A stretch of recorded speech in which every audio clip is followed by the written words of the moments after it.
Merci Madame la Présidente, Monsieur le Ministre, Monsieur le rapporteur, mes chers collègues.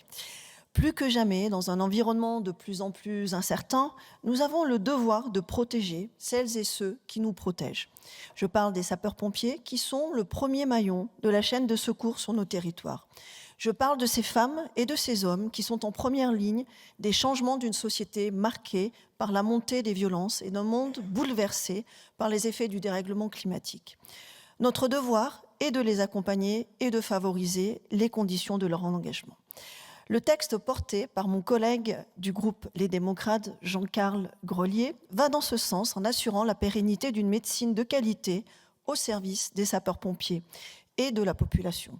Car oui, au cœur de nos territoires, c'est 3 941 médecins, c'est 632 pharmaciens, c'est 8 812 infirmiers, c'est 373 psychologues, c'est 311 vétérinaires et ces 104 cadres de santé issus des services d'incendie et de secours jouent un rôle essentiel en matière de suivi médical des sapeurs-pompiers et d'appui aux opérations de secours. Les chiffres parlent d'eux-mêmes. Sur les près de 5 millions d'interventions effectuées chaque année, plus de 80% relèvent du secours d'urgence aux personnes. Cette dimension médicale est assurée avec professionnalisme par les services de santé et de secours médical. Je tiens à saluer ici l'engagement de ces 13 724 pompiers, volontaires ou professionnels, qui exercent ces missions d'une importance capitale. Sur le terrain, ils interviennent aux côtés des sapeurs-pompiers pour prodiguer les soins d'urgence, participer à des opérations de sauvetage et assurer le soutien sanitaire lors d'interventions complexes. Leur rôle est essentiel pour garantir une prise en charge rapide et efficace des victimes, souvent dans des conditions particulièrement difficiles. En amont, ils veillent à l'aptitude physique et psychologique des sapeurs-pompiers grâce à un suivi médical rigoureux. Cette double compétence, alliant médecine d'urgence et médecine préventive, fait la richesse et la spécificité de ces professionnels.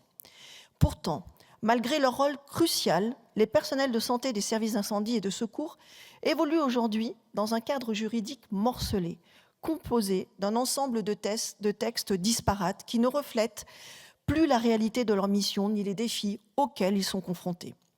Cette situation engendre des contraintes et des incohérences qui entravent l'exercice de leur mission et ne permettent pas de valoriser pleinement leurs compétences. Cette absence de statut spécifique participe aussi à limiter l'attractivité de ces métiers qui connaissent des difficultés à recruter des volontaires.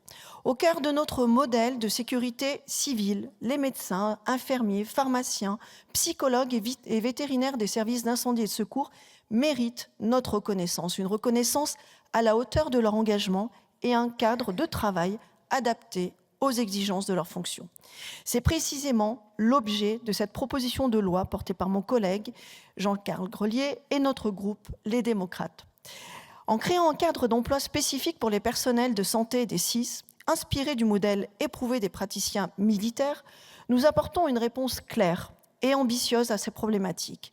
Ce cadre d'emploi permettra notamment de définir précisément leurs missions et leurs compétences, qu'il s'agisse de soins d'urgence, de soutien sanitaire lors des interventions ou encore de médecine préventive. Il permettra en outre de regrouper l'ensemble des personnels sous une sous-direction santé dédiée au sein des SIS, avec des règles déontologiques renforcées.